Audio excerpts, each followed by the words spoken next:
Healthcare workers pala, hindi pa rin nakakatanggap ang iba ng kanilang emergency allowance ilang taon na ho makalipas ang pandemic na dala ng COVID-19.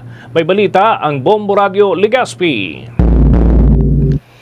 Inamin ng grupo ng healthcare workers na hanggang ngayon ay hindi pa rin natatanggap ng ilan sa kanila ang pangakong health emergency allowance ng gobyerno ilang taon na ang nakalilipas matapos ang COVID-19 pandemic. Ayon kay Alliance of Health Workers National Coordinator Robert Mendoza sa panayam ng Bombo Radio Legazpi na maraming mga healthcare workers ang umiiyak ngayon dahil wala pang natatanggap bagamat mayroon ng pondo ang gobyerno. Aniya kagaya ng sinabi umano ni President Ferdinand Marcos Jr. noong nakarang SONA ay mayroong pondong nasa 3.7 billion ngunit sa kasalukuyan marami pa rin ang hindi nakakatanggap mula rito. Dagdag pa ni Mendoza na ilang taon na ring naghihintay ang mga local government unit at mga ospital. Nakakaawa rin aniya ang mga pamilya ng mga namatay na healthcare workers noong pandemya dahil sa hanggang ngayon ay wala pa itong natatanggap na anumang compensation. Sinabi rin ng opisyal na kasama ito sa kanilang ipinoprotesta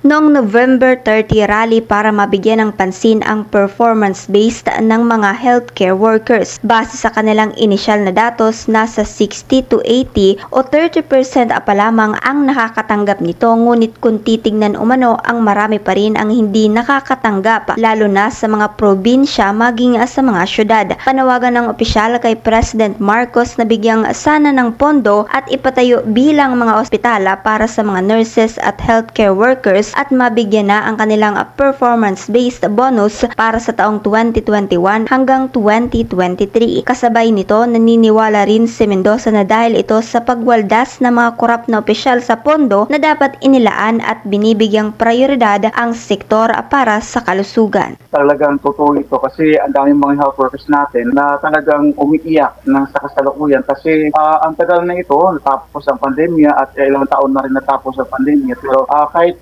palaging sinasabi ng ating gobyerno na mayroon ng nakalaang pondo, kagaya nung huling SONA ng ating Pangulo, sabi niya may nakalaang 8.7 billion para doon sa mga hindi pa nakatanggap ng health emergency allowance. Pero hanggang sa kasalukuyan, ang dami pa rin hindi nakakatanggap. Yan ang ulat mula dito sa impila ng Bombo Radio Legazpi. Ito si Bombo J.M. Cardino and this is Bombo Radio Philippines, the #1 and most trusted source of news and information. Basta Radio, Bombo! For the most trusted source of news and information, visit our website at www.bomboradio.com. Follow us on Bombo Radio mobile app, Facebook, YouTube, TikTok, and X, formerly Twitter. Like, share, and stay connected. Anytime, anywhere.